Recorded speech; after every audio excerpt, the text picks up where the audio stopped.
Hello everyone, आप सभी को नमस्कार। मैं रंजीत सिंह इंडियन पाठशाला के यूट्यूब चैनल पर आप सभी का स्वागत करता हूं। आशा करता हूं आप सभी बहुत अच्छे होंगे और तैयारी भी काफ़ी अच्छी कर रहे होंगे। तो मैथ की इस प्रैक्टिस सेशन में आज हम 5वां सेट लेके आए हैं। चलिए शुरुआत करते हैं क्वेश्चन नंबर 1 से। क्वेश्चन नंबर 1 है, 10 वर्षों में ए की उम्र 10 साल पहले बी की उम्र की दोगुनी होगी। बी की उम्र की दोगुनी होगी यदि ए बी से 9 साल छोटा है तो बी की वर्तमान आयु ज्ञात कीजिए। यानी यहां से देखते हैं, आज से 10 वर्ष पहले और एक कह रहा है 10 वर्ष बाद।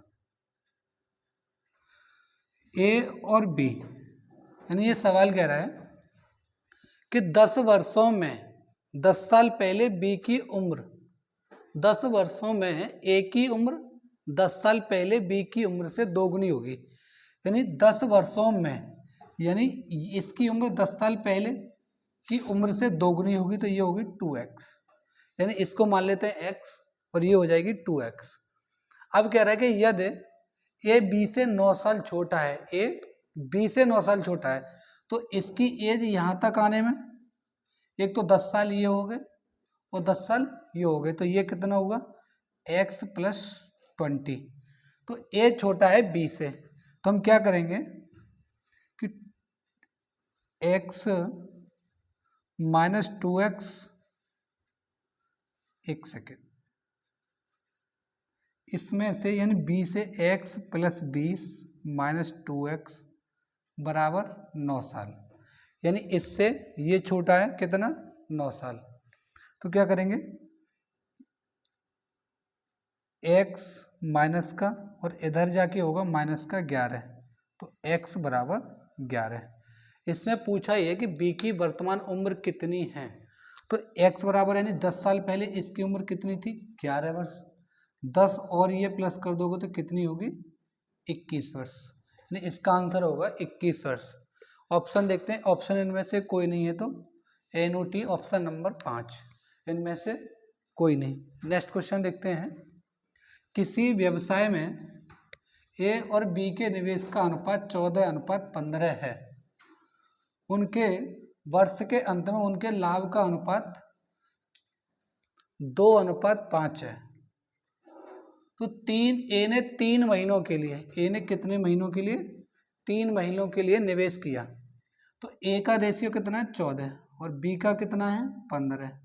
इसने 3 महीनों के लिए, इसने x, तो ये दिया है 2:5 लाभ का रेशियो, 2:5 का रेशियो। तो 5 से जाएगा ये 3 बार, 3 से ये 3 कटेगा और ये 7 बार, तो x की वैल्यू कितनी आ गई, 7। तो नहीं, ये आएगा 7 महीने। तो बी ने कितने समय तक अपनी राशि का निवेश करेगा, बी, तो बी करेगा ऑप्शन ए इज द 7 महीने के लिए।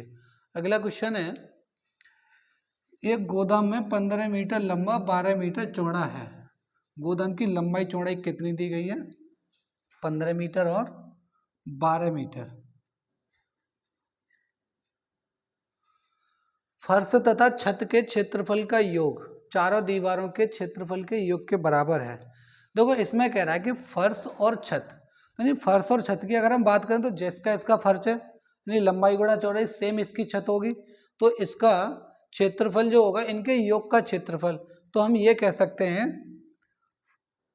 15 × 12, इसका 2 टाइम्स कर देंगे तो छत और फर्श का क्षेत्रफल का योग आ जाएगा। अब कह रहा है कि चारों दीवारों के क्षेत्रफल, चारों दीवारों का क्षेत्रफल क्या होता है, 2l + b × h। तो हमारे पास l + b दिया गया 2 × 15 + 12 × h, 2 × 27 × h, और यहाँ देखोगे 2 × 15 × 12, 2 × 15 × 12। अब इसको कैंसिल करना है, देखो 2 से तो ये 2 चला जाएगा, 3 से 4 और 3 से 9 और 3 से 5 और 3 से 3, तो h बराबर 20/3। पूछा क्या है कि गोदाम का आयतन, आयतन के लिए हमें क्या करना है, लंबाई गुणा चौड़ाई गुणा ऊंचाई।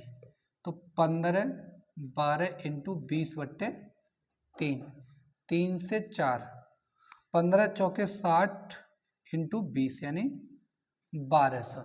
अगर इस मीटर में दिया तो मीटर क्यों होगा इसका यूनिट, यानी 1200, ऑप्शन नंबर ए। एक बार इसको फिर से समझ लो। इसमें कह रहा है कि एक गोदाम का 15 मीटर लंबा है और 12 मीटर चौड़ा है, तो फर्श तथा छत के क्षेत्रफल के योग के बराबर चारों दीवारों का क्षेत्रफल होगा। नहीं, कमरे की चारों दीवारों का क्षेत्रफल होता है 2L + B × H, और कमरा और फर्श और छत दोनों सेम है तो इनके एरिया का हम करेंगे डबल, 15 × 12 × 2। तो यहाँ से जब H की वैल्यू निकालेंगे तो 20/3 हो जाएगा। क्योंकि H की वैल्यू क्यों निकालनी है, क्योंकि यहाँ से आयतन ज्ञात करेंगे तो हमें लंबाई गुणा चौड़ाई गुणा ऊंचाई चाहिए। तो 15 × 12 20/3 यानी 1200। देखते हैं अगला क्वेश्चन। किसी लंबवृत्तीय शंकु की त्रिज्या और ऊंचाई का अनुपात 3:4 है। यदि इसका पृष्ठीय क्षेत्रफल 240 पाई है। पहले तो शंकु समझ लो, शंकु की ऊंचाई और ये त्रिज्या और ऊंचाई, तो 3:4, तो हम कह सकते हैं 3x और ये 4x।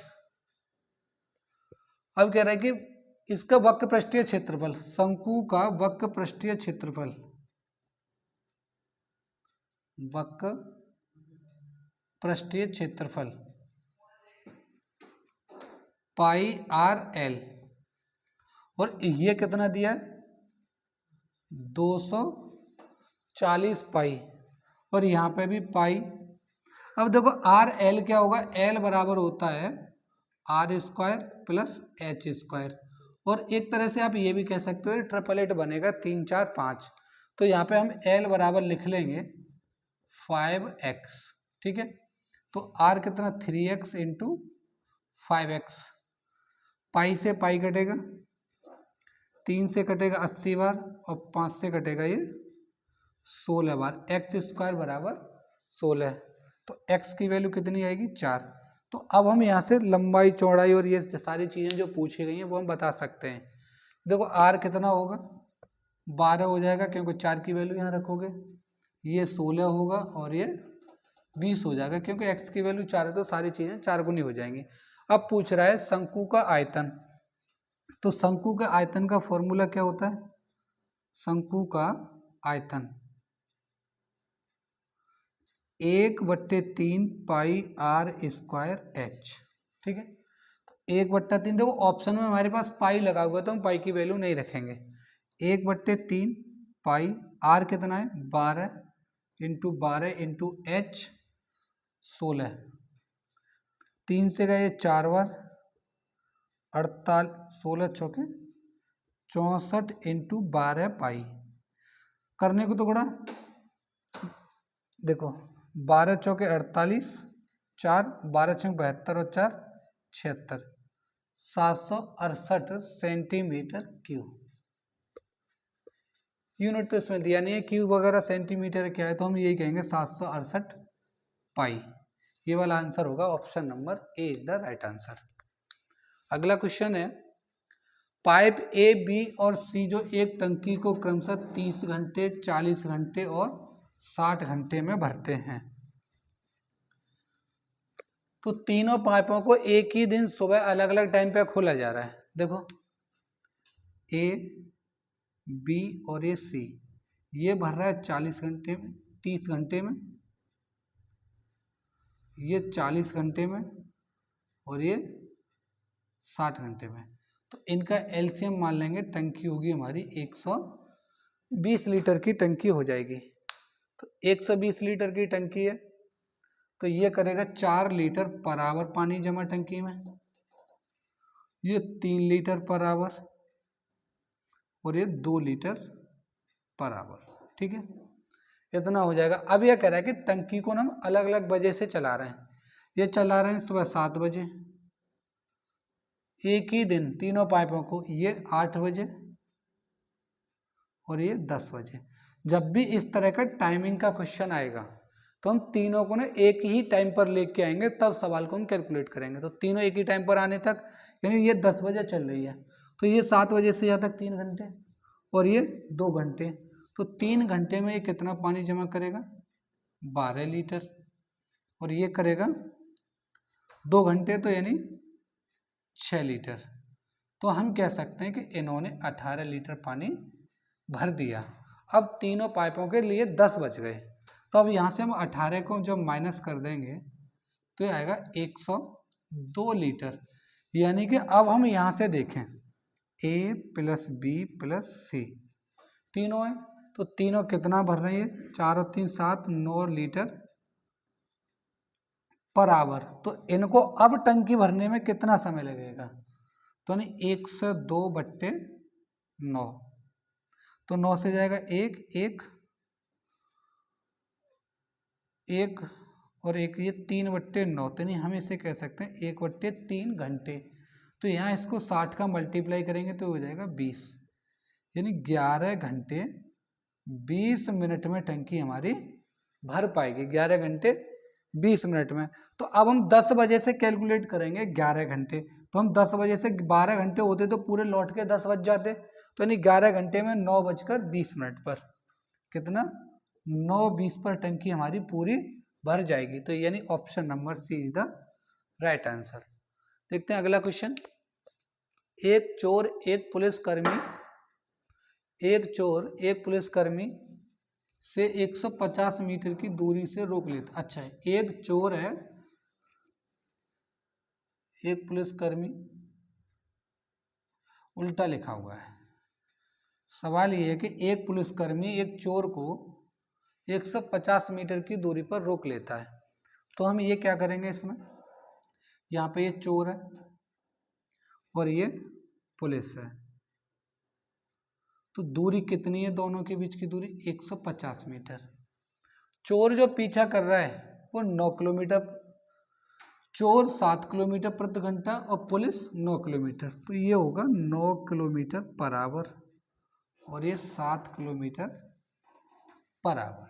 ठीक है, तो अब इसको कितनी देर में पकड़ लेगा उसी हिसाब से हम चाल में मल्टीप्लाई करेंगे। तो चोर के पकड़े जाने तक चोर ने कितनी दूरी तय की है, पहले हमें टाइम निकालना है। तो चोर कितनी देर में पकड़ पाएंगे हम, तो इनकी जो सापेक्ष चाल है, सापेक्ष चाल कितनी है 9 - 7 = 2 किलोमीटर पर आवर सर। ठीक है, अब टी जाएगा 150 मीटर बट्टे 2, 2 किलोमीटर में या मीटर में, तो 5 × 18, 5 से 30 बार और 30 से 15 बार। तो हम कह सकते हैं टी 15 × 18 और ये सेकंड है। अभी ना आप इसको कैलकुलेट करके फाइनल ना दें, क्योंकि अभी इसका और भी आगे मल्टीप्लाई करना है। तो अब हमसे क्या पूछ रहा है इसमें कि चोर पहुंचकर उसे पकड़ने से पहले चोर के द्वारा कितनी दूरी तय होगी, चोर कितनी दूर और भाग गया। और लेकिन अगर यहीं पे पूछता पुलिस वाले की, तो पुलिस वाले में 150 मीटर और ऐड कर देंगे। तो ये जो दूरी बराबर क्या होता है, चाल गुणा समय। ठीक है, तो चाल कितनी है हमारी, चोर की 7, 5/18 से गुणा कर लेंगे क्योंकि किलोमीटर में, और ये 15 × 18, 18 से 18 जाएगा 35 × 15, 15 × 5 = 75, 7 45 और 552 मीटर, कितना होगा, सॉरी 525 मीटर। यानी option number D is the right answer. एक बार फिर से देख लो, ये जो चोर और जो पुलिस के बीच की दूरी है 150 मीटर, ये 9 किलोमीटर पर आवर, ये 7 किलोमीटर पर आवर। जब ये इसको पकड़ेगा पुलिस वाला चोर को, तो जाहिर सी बात है तेज दौड़ेगा। तो यहाँ से सापेक्ष चाल है 9 - 7 यानी 2, तो ये 2 की चाल से इस गैप को खत्म करेगा। जैसे ही ये गैप खत्म होगा तो मान लिया जाएगा चोर पकड़ गया, और ये गैप यहाँ से आगे जाके कहीं खत्म होगा। तो ये देख लेंगे कि ये गैप को खत्म करने में कितना समय लग रहा है, तो इससे भाग देंगे तो 15 × 18 सेकंड का समय आएगा। इसी समय में इतने समय तक इस चाल से चोर भागा है, तो चाल गुणा समय, तो इस चाल को किलोमीटर को किस में बदल लेंगे हम, मीटर पर सेकंड में, तो सीधा आ जाएगा 525 मीटर। अगला क्वेश्चन है, एक रेलगाड़ी बिना रुके 50 किलोमीटर प्रति घंटा की गति की औसत गति से और रुकने के समय 40 किलोमीटर प्रति घंटा की औसत गति से चलती है, तो गाड़ी कितना प्रति घंटा रुकती है, कितने मिनट प्रति घंटा रुकती है। तो ये देखो 40 किलोमीटर, एक चाल है 50 किलोमीटर पर आवर, दूसरी है 40 किलोमीटर पर आवर। दूरी मान लेंगे हम कितनी, 200 किलोमीटर की। तो ये हो गए 4 घंटे और ये 5 घंटे। तो यहाँ से यहाँ तक कितना समय ज़्यादा लगा, 1 घंटा, यानी कि 60 मिनट। 60 मिनट कितने समय में लगे, कितने बार, कितने घंटे में, 5 घंटे में। तो यानी कि पर घंटा 12 मिनट गाड़ी रुक रही है। तो option number A is the right answer. अगला क्वेश्चन है, 8% वार्षिक साधारण ब्याज की दर पर 4 साल का ब्याज। हमें एक बात मालूम है कि साधारण ब्याज 1 वर्ष का उसका रेट % होता है और साधारण ब्याज प्रत्येक वर्ष का समान होता है। तो हम ये देखेंगे 8% है और 1500 का अगर हम 8% निकालेंगे तो 120 हो जाएगा, 120, और 4 साल का है तो 480 रुपये इसका ब्याज होगा, यानी option number C is the correct है। अगला क्वेश्चन है, एक वस्तु 772 रुपये में बेचने पर जितना लाभ होता है उतना ही 522 रुपये में। देखो जितना लाभ और उतनी हानि का क्वेश्चन आए तो अब सीधा सीधा जोड़ दोगे। अगर इनका क्रय मूल्य आपको निकालना है तो 0, 9 और ये 12 बट्टे 2 से भाग दो, दोनों को जोड़ के 2 से भाग दोगे। 1 सेकंड, कितना, 22, 4 है ये, 2 से 6, 2 चौके 2, 6 सत्ते, यानी 647, ऑप्शन सी। अगर बेसिक समझना है तो मान लो इसका माना सीपी कितना है, एक्स, तो एक्स ये बेचने से लाभ हो रहा है तो 772 माइनस एक्स और एक्स माइनस 522, तो ये हो जाएगा 2x बराबर 1294, एक्स बराबर 647। अब जैसे भी समझ लें, लेकिन बात वही है कि दोनों को जोड़ के 2 से भाग देना है बस। अगला सवाल कि चीनी का मूल्य 25% बढ़ जाने पर एक व्यक्ति 150 रुपये में 6 किलोग्राम खरीदता है, तो 150 रुपये में कितना खरीद रहा है, 6 किलोग्राम, 150 बट्टे 6, ये आ गया 25 रुपये प्रति केजी। ये कब है, ये है आपका 25% बढ़ जाने पर। तो ये 125 की वैल्यू है तो हमें 100 की वैल्यू चाहिए, 25 से 4, 25 से 5, 5 से 5, 20 रुपये पर केजी ये रेट होगा। हम देखेंगे तो option A is the right answer, यानी पर केजी। ठीक है। अगला क्वेश्चन है, 8 क्रमागत संख्याएं दी गई हैं, यदि इनके बीच में उपस्थित 2 संख्याओं को, देखो जब 2 क्रमागत, सभी संख्याएं क्रमागत जो हैं, यानी क्रमागत संख्याएं दी गई हैं, इनके बीच में उपस्थित संख्याओं का, देखो पहली और अंतिम, इन संख्याओं का एवरेज वही होगा जो सभी संख्याओं का औसत है। अगला कि अगर इनके जो बिल्कुल बीच वाली जो संख्या, उनका भी औसत वही होगा। देखो तो इनका एवरेज है कितना, एवरेज है हमारा 6 और कुल संख्या कितनी है 8, तो योग के लिए क्या करेंगे, एवरेज गुणा संख्या है तो नहीं 48। ठीक है, option number D is the correct answer. B की तुलना में ए 40% अधिक दक्ष है, बी की तुलना में ए 40%। देखो ए बी की तुलना में, मैं ये कहूँगा 100 तो ये 140। ठीक है, बी की तुलना में सी 20% कम है, तो देखो सी कितना है 20% कम, तो 80, ये कट जाएगा 20 से 7, 20 से 5 और 20 से 4, तीनों मिलकर यानी ए बी और सी, यानी ए प्लस बी प्लस सी, तीनों मिलकर 5 दिन में काम करते हैं। देखो काम होता है क्या है, काम बेसिकली क्षमता गुणा समय होता है। तो हम ये करें कि इन तीनों की क्षमता क्या रही है, यानी एक दिन में ये 7 काम कर रहा है, ये 5 कर रहा है और ये 4 कर रहा है, तो इसी हिसाब से इन्होंने 5वां दिन काम किया, तो हम काम निकाल लेंगे यहाँ से, क्योंकि काम निकाल लेंगे तो 5 गुणा इनकी क्षमता कितनी है, 4 और 5 9 और 7 16। तो अब ये पूछ रहा है सी कितने दिन, सॉरी ए अकेले उस काम का 70%, ये भी ध्यान से पढ़ना है, 70%। तो ए करेगा 5 गुणा, देखो ए करेगा 5 गुणा 16 इंटू 7/10, और ए की क्षमता कितनी है 7, 7 से 7 कट कर दोगे, 5 से 2, 2 से 8, कितना आ जाएगा 8 दिन। ठीक है, option number B is the right answer. 40 विद्यार्थियों की क्लास में 45% लड़कियां हैं, लड़कियां कितनी हैं 45%। देखो 40 हैं विद्यार्थी, तो यहाँ बॉय और ये गर्ल्स, तो ये 45% क्या है लड़की, ठीक है, और ये बाकी का क्या है लड़के हैं, तो 55% हो गए। अब हम इसको ना बांटे नहीं, क्योंकि बांटने की हमें इसमें कोई ज़रूरत नहीं है। क्यों? क्योंकि हमसे सीधा सीधा औसत अंक पूछ रहा है, तो वो इसी से निकल आएगा। अब देखो ये कह रहा है लड़कों का 46 है, देखो लड़कों का एवरेज कितना है 46, ये एवरेज है, और लड़कियों का कितना है 54, देखो लड़कियों का एवरेज है 54।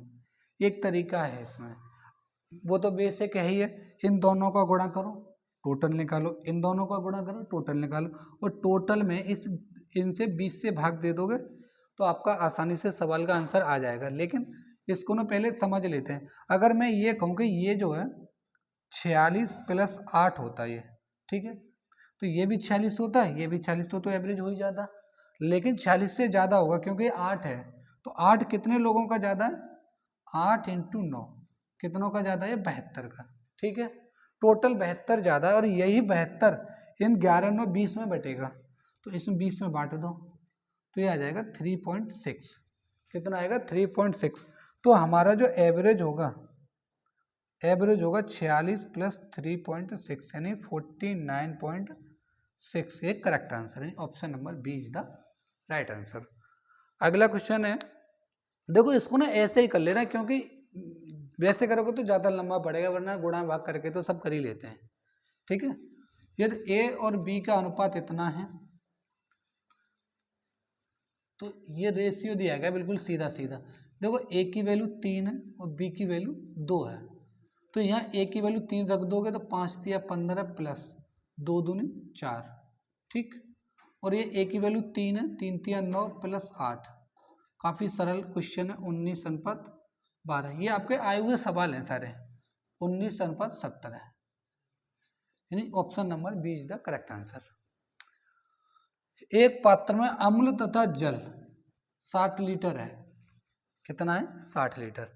देखो एसिड प्लस वाटर यानी 60 लीटर, ठीक है। अब कह रहा है जिसमें 80% अम्ल है, तो एसिड कितना है और वाटर कितना है, ये है 80%, तो ये 20% होगा, ठीक है। अब कह रहा है कि इसमें कितना जल मिलाया जाए कि 60% अम्ल वाला घोल बन जाए। जल मिला रहा है तो ये 60%, तो ये कितना होगा 40। तो इसको ना हम रेशियो में काट लेंगे, कितना कितना बनेगा, ये बनेगा 4:1 और 3:2। अब एक बात देखो यहाँ, कितना जल मिलाया जाए, क्या मिला रहा है ये जल, तो हम अम्ल तो नहीं मिला रहे, तो अम्ल को हम बराबर करेंगे, तो ये 3 और ये 4, देखो 4 × 12, 3 × 3 और 4 × 12 और 4 × 2 4 दूनी 8, यानी कितना मिला रहे हैं 5 यूनिट, कितना मिला रहे हैं 5 यूनिट, और ये टोटल कितना है 15 यूनिट, यानी हम ये कह सकते हैं कि 15 यूनिट बराबर 60 लीटर, तो 1 यूनिट बराबर 4 लीटर, और हमने 5 यूनिट मिलाया है, तो 5 का हम गुणा कर देंगे तो कितना आएगा 20 लीटर, यानी option B is the right answer. एक बार फिर से देख लो, एसिड एंड वाटर हमारा टोटल कितना है 60 लीटर है। अब 80 और 20 का रेशियो है, अगर कितना जल मिलाएं कि 60% अम्ल हो जाए तो बाकी 40% पानी होगा, रेशियो में कट करोगे तो 4:1 और 3:2। तो यहाँ से देखोगे कि जब हमने अम्ल नहीं मिला रहे तो अम्ल तो हमारा बराबर रहना चाहिए, मिला रहे हैं पानी तो पानी का रेशियो बदलना चाहिए। तो 3 चौके 12 और 3 एकम 3 और 4 तिया 12, 4 दूनी 8। ठीक है, तो हमारा ये तो बराबर, तो यहाँ से ये कितना बढ़ गया, 5 यूनिट हम मिलाएंगे। तो अब हमारे पास क्या दिया है, प्रारंभिक। तो प्रारंभिक अनुपात कितना है, 12 और 3 15। तो 15 यूनिट की वैल्यू 60 लीटर, 1 यूनिट की वैल्यू 4। तो अब हमें चाहिए 5 लीटर की, तो 5 × 4 यानी 20 लीटर। साहिल अपनी आय का 87.5% खर्च करता है।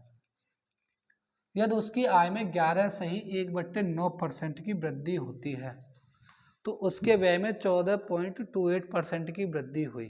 ठीक, तो उसकी वर्तमान बचत प्रतिशत क्या है। देखो क्वेश्चन को ना बड़े ध्यान से पढ़ना है, छोटी छोटी चीजें ना गलत करवा देती हैं एक एक चीज। देखो इस सवाल को कैसे करते हैं, जल्दबाजी तो नहीं दिखानी, व्यय और ये बचत।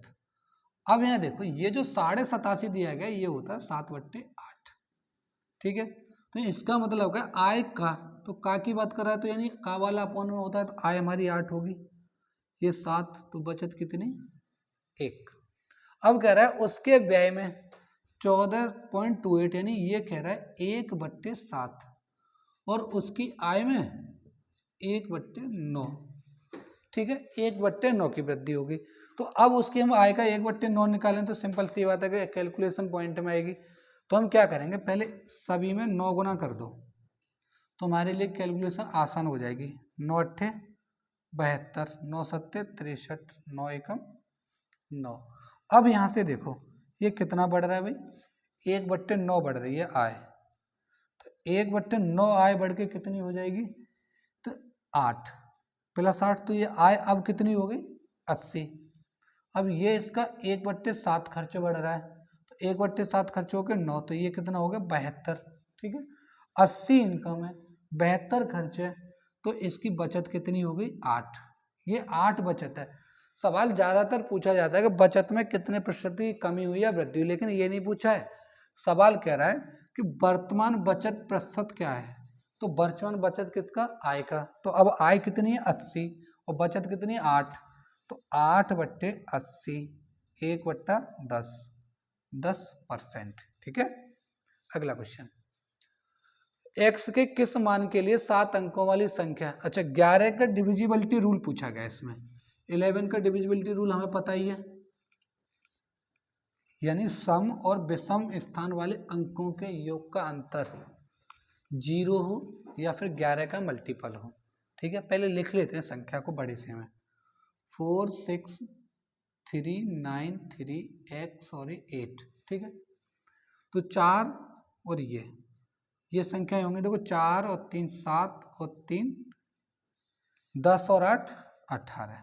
ठीक है, तो 6 9 और ये x, 6 और 9 15 प्लस x, यानी क्या संख्या रखें हैं x की वैल्यू, या तो 0 हो जाए इन दोनों का अंतर या फिर 11 का मल्टीपल है। तो 18 है तो 3 और रख देंगे, तो 18 ये भी हो जाएगी, 18 ये भी है, तो क्या हो जाएगा दोनों का अंतर 0। तो answer number C is the correct answer.